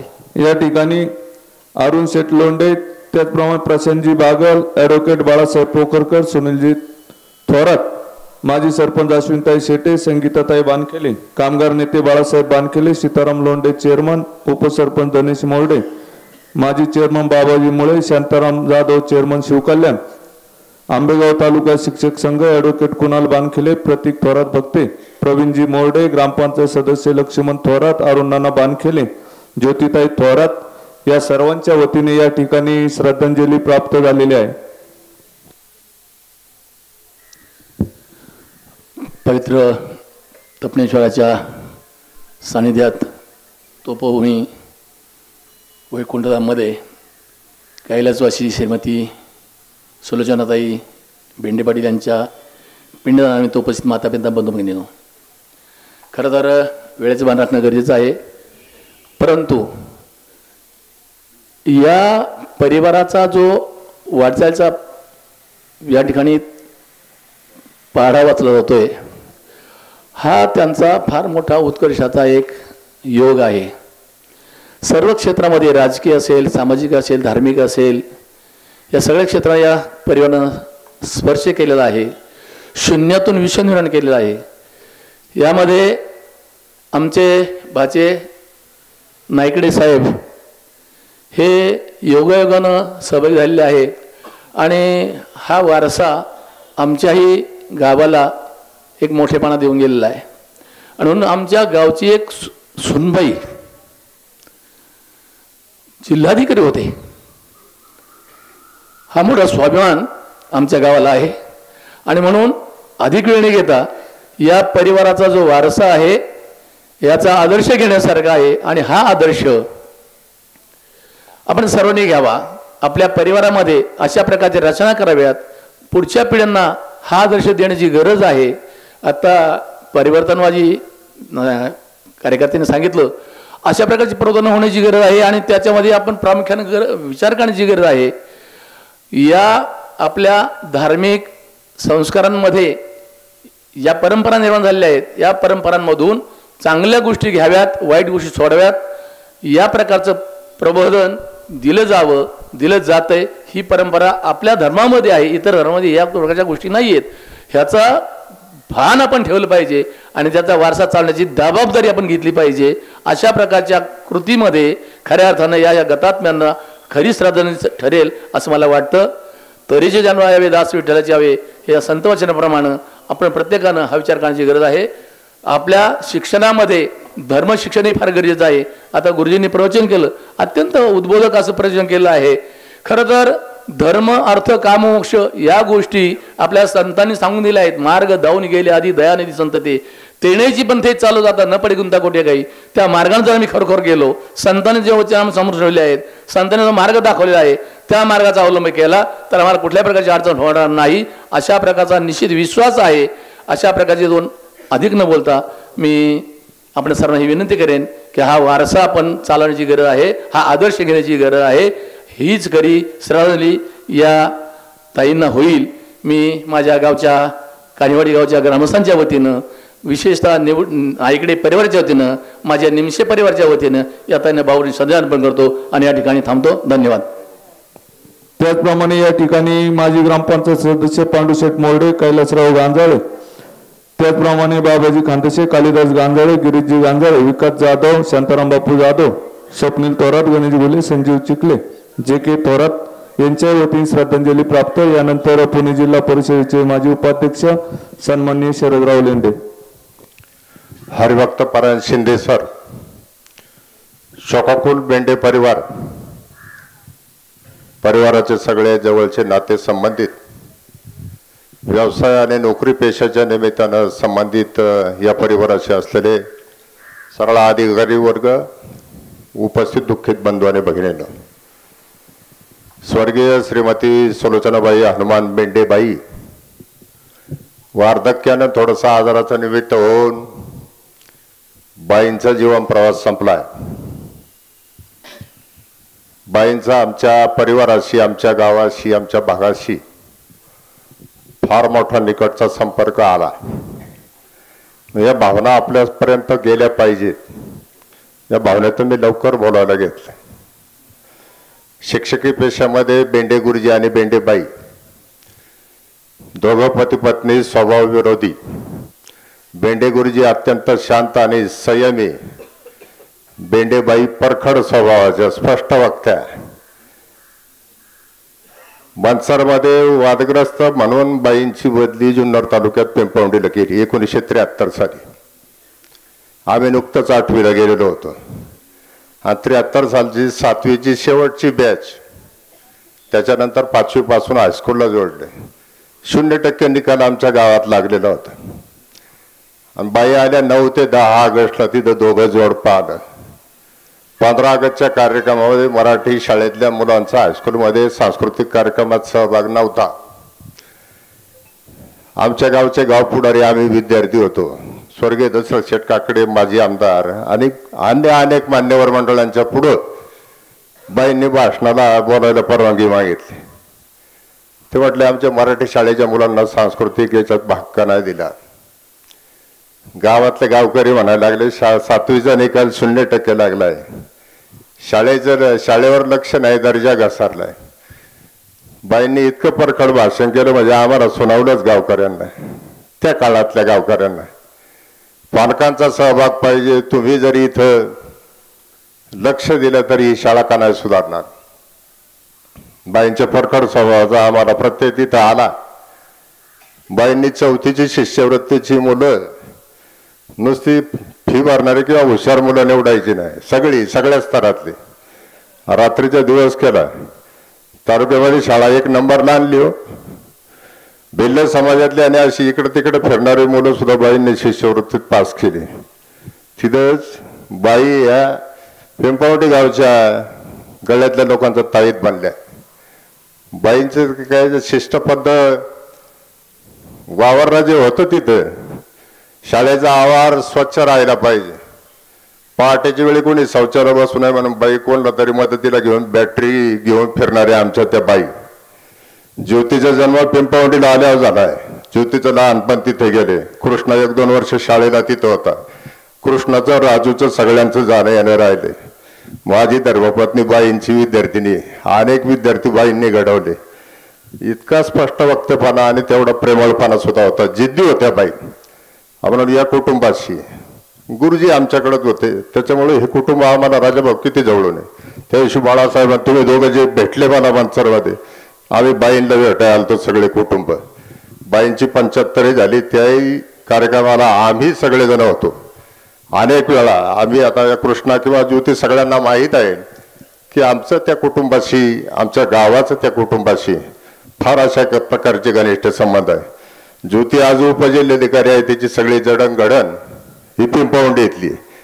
बाईंच्या हाताखाली जरी नसले तरी बाईंनी तिला सुद्धा शिक्षा केली. अनेक उन्हाळ गोट्या खेळणारी मुलं आहेत. आज फार उच्च पदावर गेली ती मुलं. ती बाईंनी घडवली, दोफाडली ती. पालकांचा सुद्धा विचार नाही केला. आज किती ही सगळी मंडळी तिथं आज हजर आहेत. त्यांच्या वतीने त्यांचा प्रतिनिधी म्हणून मी या ठिकाणी बोलतो. बाई बाकी आतून फार मधाळा असायचा. अनेक त्यांनी आपले सहशिक्षक आहे त्यांना तोंडावर बोलायचं आणि अर्ध्या तासाने पुन्हा त्यांच्याकडेच काहीतरी ह्या कामामध्ये मदत करा अशा प्रकारच्या सांगणाऱ्या या बाई. गुरुजी फार आभार, पण बाई स्पष्ट वक्त्या, मनमिळाऊ. बाईंचं माहेर जे आहे ते माहेर सुद्धा एका विशिष्ट प्रकारच्या जडणघडणीचं असल्यामुळं, रयत शिक्षण संस्था भाऊराव कर्व्यांचे त्यांच्यावर संस्कार असल्यामुळं निर्भीड आणि फार तळमळीचा त्यांचा स्वभाव राहिला. म्हणून आमची एवढी जवळीक, एवढं प्रेम, कौटुंबिक अशा प्रकारचे संबंध त्या ठिकाणी राहिले. आणि ज्योती उपजिल्हाधिकारी झाल्यानंतर आमच्या गावाला खूप आनंद झाला. ज्योतीचा आम्ही सगळ्यांनी त्या ठिकाणी सत्कारही केलेला आहे. राजूचं सतत आमच्या सगळ्यांशी येणं जाणं संबंध राहिले. कृष्णाचे पण संबंध राहिले. मधल्या काळामध्ये गुरुजी गेल्यानंतर बाईंना थोडंसं अस्वस्थ वाटायला लागलं. एकाकी त्या झाल्या. बाईंच्या दोन्ही सुना ज्या आहेत त्या सुद्धा आज आपण सगळेजण पाहतो की उच्च पदस्थ आहेत. बाईंचे जे जावई आहेत तर संजय नाईकडे साहेबांनी आम्ही एकत्रित काम केले. ज्योतीने नवीन घर तिकडे नाईकडे साहेबांनी बांधलं. आम्हाला आमचा एकही कार्यक्रम राजाभाऊ त्या ठिकाणी चुकत नाही. एवढं कौटुंबिक अशा प्रकारचं नातं राहिलं. मधल्या काळामध्ये बाईंचे जरा शरीरयष्टी, त्यांना बालपणी पोलिओने अपंगत्व आलं आणि सेवानिवृत्त झाल्यानंतर हालचाल जरा कमी झाल्यावर शरीर सूड झालं. काळजीवाहू परिचारिका म्हणून ह्या भावंडांनी तिथं बाईंची काळजी घेण्यासाठी ठेवलेल्या होत्या. कृष्णा पण अधूनमधून पाहायचा, राजू हे सगळेजण पाहतच होते. ज्योतीला वाटलं माझी आई, मी जरी किती मोठी अधिकारी झालेले असते तर तिच्यामुळे मी घडले, म्हणून तिची काहीतरी सेवा शुश्रूषा झाली पाहिजे म्हणून मधल्या काळामध्ये ज्योतीने त्यांना बाईंना तिकडे नेलं होतं. परंतु काय वय परंतु किंवा प्रारब्ध कर्म मृत्यू जो ठरलेला आहे त्या अनुषंगाने बाईंना थोडासा प्रकृतीमध्ये चढ व्हायला लागला. इकडं पुन्हा गावाला पाठवून दिलं. ज्योतीने आम्हाला फोन केले की बाईंना जरा एकदा भेटा. मग त्या दिवशी मी आलो तर आम्ही सगळेच आलो होतो कुटुंबीय. बाई दवाखान्यातच होत्या. बाई म्हटल्या शरदराव खूप वेदना होतात, काय करावं, परमेश्वर मला माझी सुटका का नाही करीत. म्हटलं बाई ते आपल्या हातात नाही. सुटका करायची भाषा नका बोलू, तुम्ही बऱ्या होणार आहेत. परत आपण घरी आल्यावर त्या ठिकाणी मनमोकळ्या गप्पा मारू. मग माझ्याकडे तुम्ही सगळ्यांनी जेवायला यायचं. काय मेनू करायचं ते सुद्धा बाई त्या केअरटेकर ऐकत होत्या. आमच्या नेरकर बाई ते सगळे आल्या, ते साक्षीदार होते सगळेजण. बाई म्हटले मी खरंच बरी होईल का, मला निश्चितपणानं बरे व्हाल. बाई म्हटल्या तुम्ही सगळे आले, मला फार आता बरं वाटलं. त्याच्यानंतर अशा प्रकारचा त्यांचा हाही लोकीचा प्रवास संपला. ज्योती पाटीलला आम्ही आमच्या ग्रामगाथेमध्ये पिंपळवंडीच्या याच्यामध्ये स्थान दिले. तिथे काही तू तुझ्या काही आठवणी गावाच्या बद्दल सांग. बालकाई गह पाटील म्हणजे बेंडे पाटील असतात ते गह पाटलांचा सुद्धा जन्म आमच्या पिंपवडीला झाला. त्यांचे वडील तिकडं नोकरीला होते आणि या बेंडे पाटील हा परिवार आहे आमच्याकडे, काकडे परिवार, बाकीच्या आमच्या परिवारांच्या निमित्तानं नातेसंबंध सुद्धा आहेत. अशा खूप भावना आमच्या गावाशी, आमच्या परिवारांशी त्या बेंडे पाटलांनी विशेष करून या बेंडेबाईंच्या जोडलेल्या आहेत. ही भावंड सगळे आमच्याशी संबंधित आहेत. आज या कुटुंबियाला, जवळच्या नातेवाईकांना बाईंचा खरा स्वभाव, खरी तळमळ, खरा जीवन प्रवास जो काय आम्हाला भावना जो माहीत होता, या अनुषंगानं बोलणं हे क्रमप्राप्त होतं की किंबहुना ते आमचं कर्तव्य होतं. या भावनेतनं आज आम्ही सगळे, माझ्या गावची खूप लोक इथं आलेली आहेत. सगळ्या परिवारांच्या वतीनं, माझ्या व्यक्तिगत माझा परिवार आणि आमच्या जुन्नर तालुक्याच्या वतीनं शिक्षक मंडळींशी जो आलेला संपर्क, सहभाग, या अनुषंगानं बाई आमच्याकडे आल्या. उपशिक्षिका, नंतर मुख्याध्यापक, तालुका मास्तर आणि केंद्र प्रमुख म्हणून त्या सेवानिवृत्त झाल्यात. इतकी त्यांची जी वाटचाल आहे त्या वाटचालीची सगळेजण आम्ही साक्षीदार आहोत. बाईंना भावपूर्ण श्रद्धांजली समर्पित करतो. हरिओम तत्सत. या ठिकाणी ग्रामसेवक संघटनेचे सन्माननीय जनार्दन नाईकडे साहेब, त्याचप्रमाणे काँग्रेस पक्षाचे ज्येष्ठ नेते अशोकरावजी काळे, जिल्हा किसान यांना शेवटचा निरोप, अखेरची श्रद्धांजली वाहण्यासाठी आज आपण या ठिकाणी उपस्थित आहे. आयुष्यामध्ये बाईंना ज्याचे अनुभव आले, ज्यांना बाईंचे अनुभव आले, त्यांनी आपल्या भावना या ठिकाणी व्यक्त केलेल्या आहेत. आणि अतिशय एक चांगल्या प्रकारचं शिक्षण, चांगल्या प्रकारचे संस्कार हजारो विद्यार्थी त्यांनी आपल्या आयुष्यामध्ये घडवले. हजारो विद्यार्थी घडवत असताना आपल्या घरचं देखील चांगलं झालं पाहिजे या उद्देशाने दोन्ही मुलांना चांगलं शिक्षण दिलं, दोन्ही मुलं उच्च विद्याभूषित केली. एवढंच नाही तर त्यांना सोना देखील त्या चांगल्या मिळाल्या. ज्योतिताई त्यांची कन्या हे देखील उच्च विद्याभूषित. आणि एका घरामध्ये ही सर्व अधिकारी मंडळी, जावई देखील अधिकारी, अशा परिवारामधून बाईंचं हे शेवट झालेलं आहे. आता शरदरावांनी पिंपळवंडीचा अनुभव सांगितला, बऱ्याचशा वक्त्यांनी या ठिकाणी त्यांचे अनुभव सांगितलेले आहेत.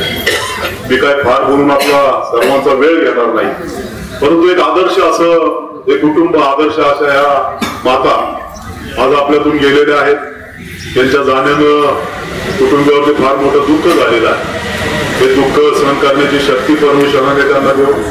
मी आमचा बांधकेले परिवार, त्याचप्रमाणे मनसर ग्रामस्थ आणि मनसरमधील विविध संस्थांच्या वतीने मातेला भावपूर्ण श्रद्धांजली अर्पण करतो. बरेचसे पाहुणे मंडळी देखील या ठिकाणी आलेले आहेत. त्या पाहुणे मंडळींच्या वतीने देखील ज्यांना बोलायला संधी मिळाली नाही त्यांच्या वतीने देखील बाईंना भावपूर्ण श्रद्धांजली अर्पण करतो आणि या ठिकाणी थांबतो. ओम शांती, ओम शांती, ओम शांती. त्याचप्रमाणे या ठिकाणी मनसर नगरीचे माजी आदर्श सरपंच दत्तराव गांगळे, उपसरपंच सुनीलराव बानखेले, दिलीप शेठ बानखेले, उत्तमराव बेके यांची श्रद्धांजली प्राप्त झालेली आहे. बाबा शेठ चासकर यांची श्रद्धांजली प्राप्त झालेली आहे. यानंतर भाजप नेते संजय शेठ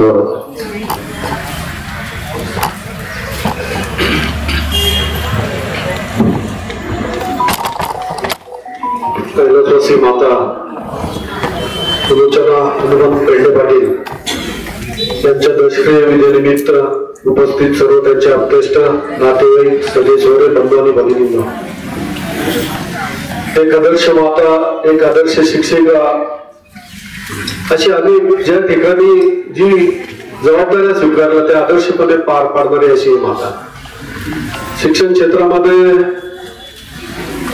बेंडे पाटील जे घराणं आहे त्यांनी खूप मोठं काम केलं. समाजावरती खूप मोठे उपकार आहेत बेंडे पाटील घराण्याचे खऱ्या अर्थाने.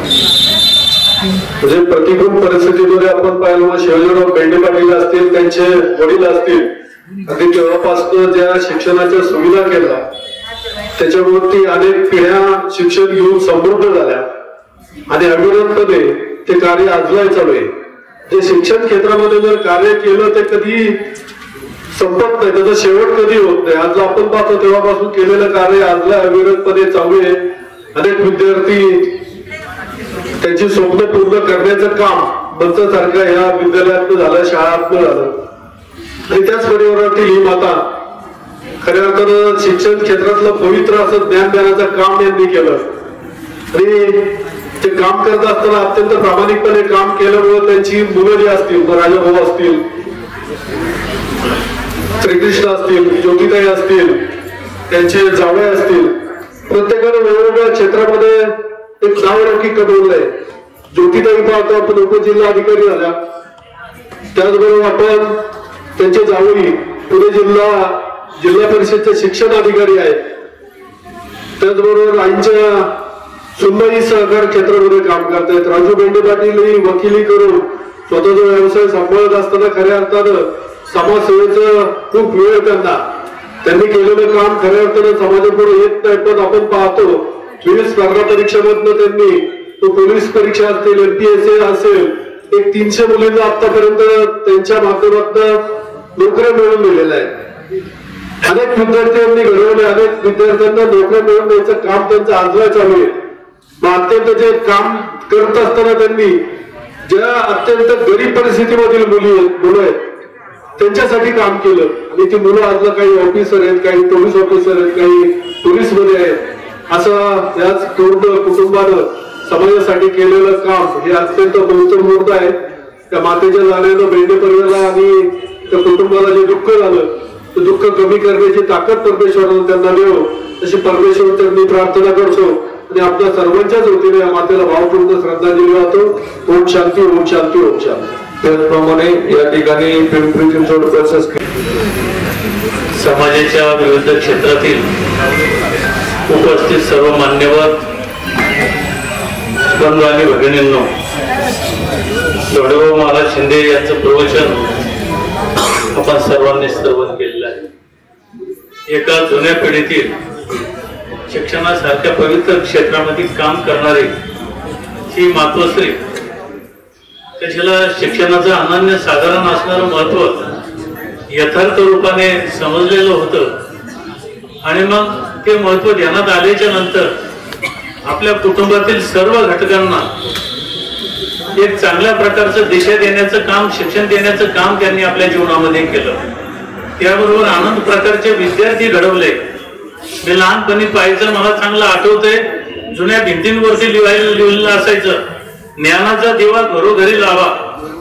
मी समाजामध्ये ज्ञानाचे दिवे लावणारे पण पाहिले आणि ज्ञानाचे दिवे पाजळणारे पण पाहिले. काहींची अवस्था अशी आहे, त्या ज्ञानाची किंमतच न कळल्यामुळे घरादाराची केली माती गवत उगवते ज्योत्यावरती, थोडीच वेळवेळी ही शेती भटकत वेड्या परी भविष्या दृष्टी ठेवून तुझवरी. सगळं आई बापांनी कुटुंबाने उभं केलं, सगळ्याचं वाटवळ करणारी सुद्धा एक पिढी आपण समाजामध्ये पाहतो आहोत. आणि म्हणून मला एकच गोष्ट सांगायची, केवळ पुस्तकी पांडित्य नकोय, त्यामध्ये समर्थपणे पायावरती उभे राहण्याची ताकद राहत नाही. आपल्याकडे जे ज्ञान आहे ना ते अनुभव अधिष्ठित असलं पाहिजे. मी फक्त एकच उदाहरण सांगतो, म्हणजे आपल्या लक्षामध्ये येईल की या जुन्या पिढीनं कुठल्या पिढी करता काय केलेलं आहे. एक गरीब कुटुंब, अत्यंत गरीब, काबाड कष्ट करत त्यांना वाटलं इतरांची मुलं शिकली आहेत, आपल्या पण मुलांना शिकवलं पाहिजे. आणि मग त्यांनी आपल्या मुलांना शिकवलं. खेड्यातलं शिक्षण संपलं, काबाड कष्ट करून शहरामध्ये पाठवलं.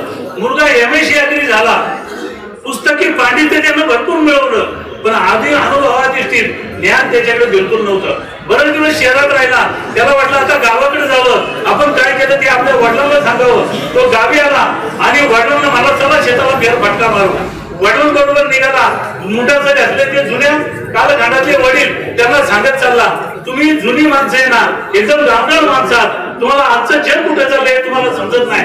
जग चंद्रावरती चाललेलं आहे. आज म्हणले पा शेतीमध्ये यंत्रयुग आले, अनेक रासायनिक खतं आली आहे, आधुनिक बियाणे कितीतरी आलेली आहेत.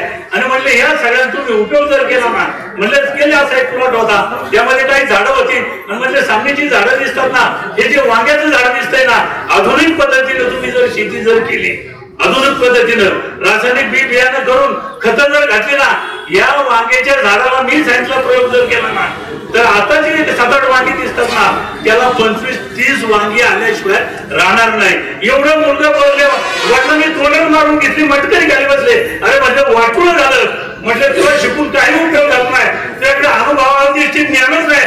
अरे म्हणजे ते मिरच्यांचं झाड आहे मिरची असतो वांगी हे जर तुला कळत नाही तर काही उपयोग नाही. आणि म्हणून मला आपल्याला एक सांगायचंय नुसतं ज्ञान नकोय हे अनुभवानिश्चित असलं पाहिजे. जगाचं उत्थान करणारं असलं पाहिजे. प्रत्येक माणसाला सामर्थ्यपणे स्वतःच्या पायावरती उभं करणारं ज्ञान जर असेल तर नक्की उत्थान झाल्याशिवाय राहणार नाही. आणि म्हणून जुन्या पिढीतली जी शिक्षण मंडळी होती ना दीक्षा शिक्षा दोन्ही गोष्टींचा प्रयोग त्यांच्याकडे व्हायचा. त्यांचे जे विद्यार्थी आज आपण पाहतो चांगल्या उन्नत माध्यमाने समाजामध्ये काम करतायत. आणि म्हणून या बाईंनं आपल्या तर कुटुंबातले सगळे घटक उच्च स्थानावरती नेऊन पोहोचवले पण विद्यार्थ्यांना सुद्धा चांगल्या प्रकारचा रस्ता दाखवला. आणि म्हणून मी नेहमी एक गोष्ट सांगतो वस्तू मरते नाहीशी होते सुंदरतेला अंत नसतो वस्तू मरते नाहीशी होते परंतु सौंदर्य नाही मरत. सूर मिळतात म्हणून संगीत नाही सरत रंग उडून जातात तरी चित्रकला उरतेच उरते.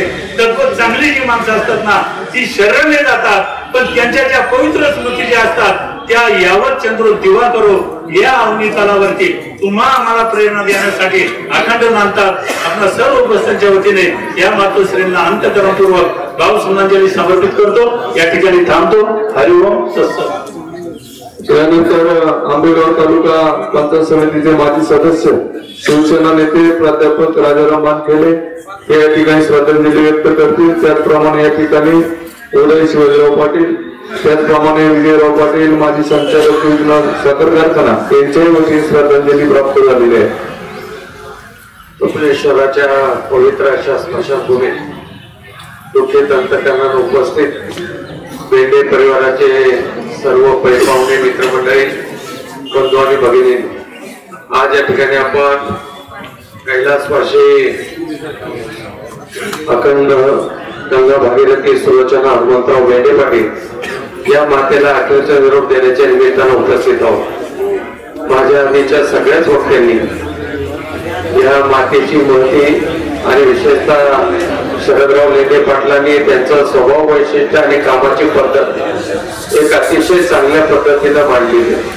जेवढ्या जवळून शरदराव तुम्ही त्यांना पाहिलं तेवढ्या जवळून आम्हाला काय त्यांना पाहता आलं नाही किंवा अभ्यासता आलं नाही.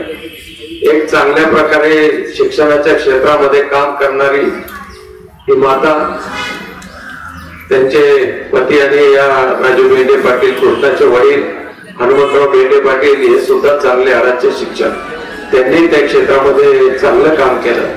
विशेषतः आमच्या मनसर शहरातील हा बेंडे परिवार ज्यांचा उल्लेख तुम्ही केला की महाराष्ट्रामध्ये नावाजलेले कवी ग पाटील या बेंडे परिवारातील की ज्यांनी खऱ्या अर्थाने या महाराष्ट्राला चांगली साहित्य संपदा बहाल केली.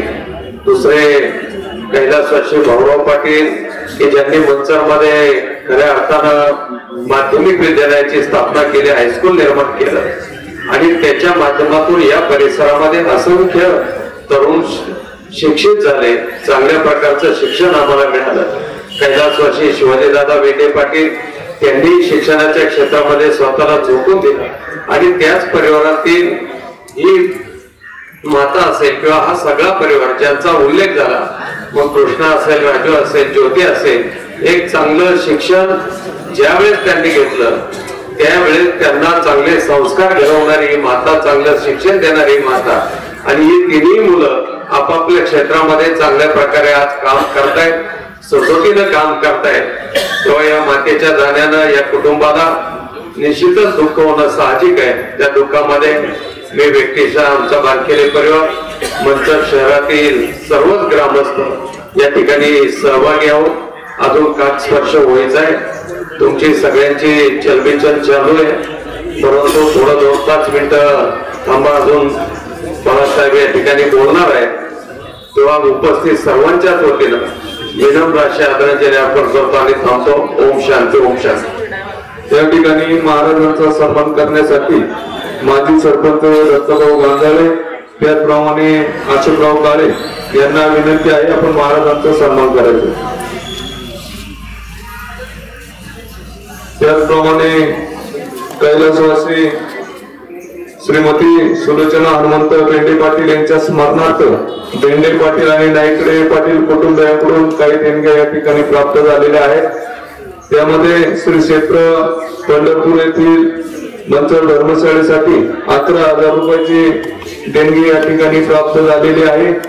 ही देणगी पांडुरंग महाराज येवले आपल्याला विनंती आहे या ठिकाणी कांतासाहेब बाळासाहेब थोरात असतील यांनी या ठिकाणी येऊन ही देणगी स्वीकारायची आहे. त्याचप्रमाणे तपनेश्वर मंदिर स्मशानभूमी प्रवचन श्रवणासाठी बसणाऱ्या सर्व नागरिकांसाठी या ठिकाणी 9,000 रुपयाची रोख देणगी या ठिकाणी त्यांनी मेटसाठी दिलेली आहे. त्याचप्रमाणे पिंपळवंडी जिल्हा परिषद प्राथमिक शाळा तालुका जुन्नर यासाठी 5,000 रुपयाची देणगी या ठिकाणी दिलेली आहे. त्याचप्रमाणे मंचर नगर पंचायत स्वर्गीय लोकनेते किशनराव बानकेले स्पर्धा परीक्षा मार्गदर्शन केंद्रासाठी पुस्तकांसाठी या ठिकाणी 5,000 रुपयाची देणगी प्राप्त झालेली आहे. जिल्हा परिषद शाळा क्रमांक 1 यासाठी 2,500 रुपयाची देणगी या ठिकाणी प्राप्त आहे. त्याचप्रमाणे जिल्हा परिषद प्राथमिक शाळा लोंढेमाळा साठी 2,500 रुपयाची देणगी प्राप्त झालेली आहे आणि तपनेश्वर मंदिर सुशोभीकरणासाठी 2100 रुपये येण्याप्रमाणे देणग्या प्राप्त झालेल्या आहेत. तपनेश्वर त्याचप्रमाणे भैरव मंदिरासाठी 2100 रुपयाची देणगी या ठिकाणी प्राप्त झालेली आहे. यानंतर सर्वात शेवटी बेंडे पाटील परिवाराच्या वतीने ऋणनिर्देश करतील भीमाशंकर सहकारी साखर कारखान्याचे चेअरमन बाळासाहेब बेंडे पाटील.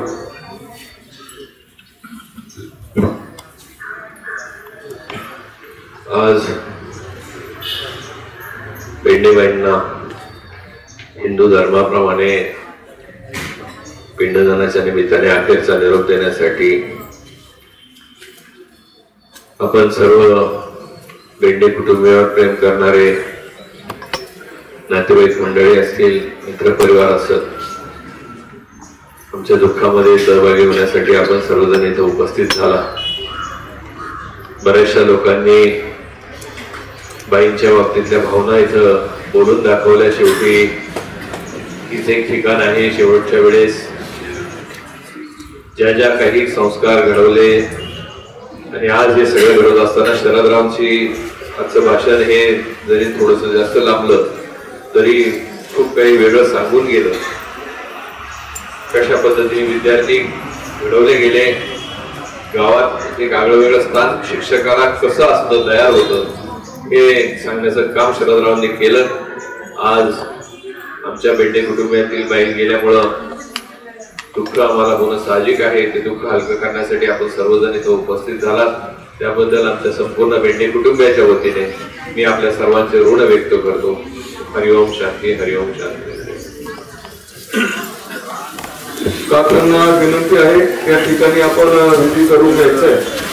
या ठिकाणी बेंडे परिवाराचा जो अन्नप्रसाद आहे हा त्यांच्या राहत्या घरी आहे. जुना तांदूळ या ठिकाणी आहे. तरी सर्व पाहुणे मंडळी याची नोंद घ्यायची. यानंतर बसायदानासाठी शिंदे महाराजांना विनंती आपण बसायदान घ्यायचे.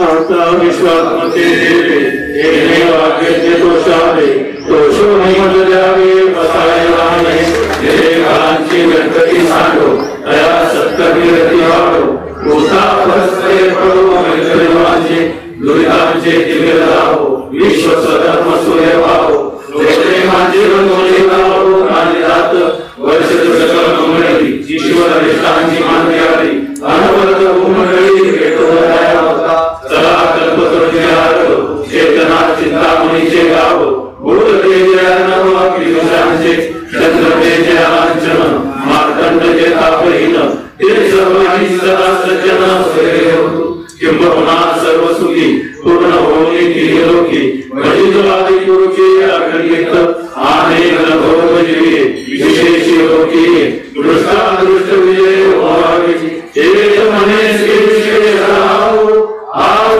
निगरान बसाओ येणे वरे ज्ञान देव सिया येणे वरे ज्ञान देव सिया येणे वरे ज्ञान देव सिया ओम शांती शांती शांती.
हजारी सर आले ना पुढे सर आले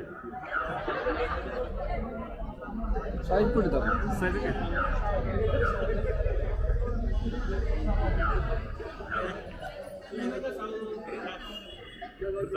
एकदम छान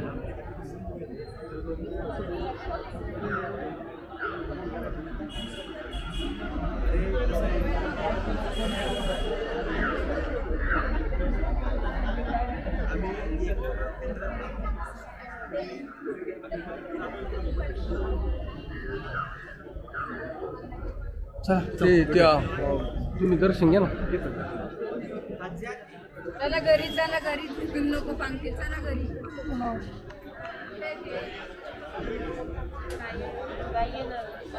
घरी सर्वांनी घरी चला जेवायला सर्वांनी घरी चला इथूनच लोक पांगतील मग मी इकडे आहे पाठीमागे सर्वजण घरी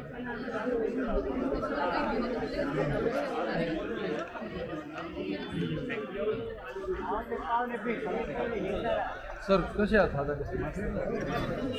सर अविरत कामकाज चालू हो सर्वांनी घरी चला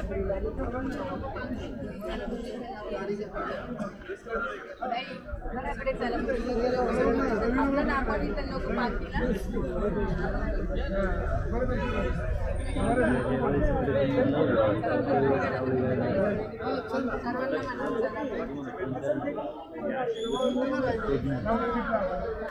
केलं ना यांनी तिकडच्या कॅमेऱ्याने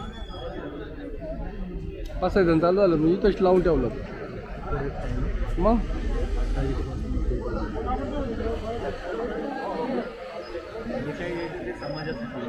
हा मग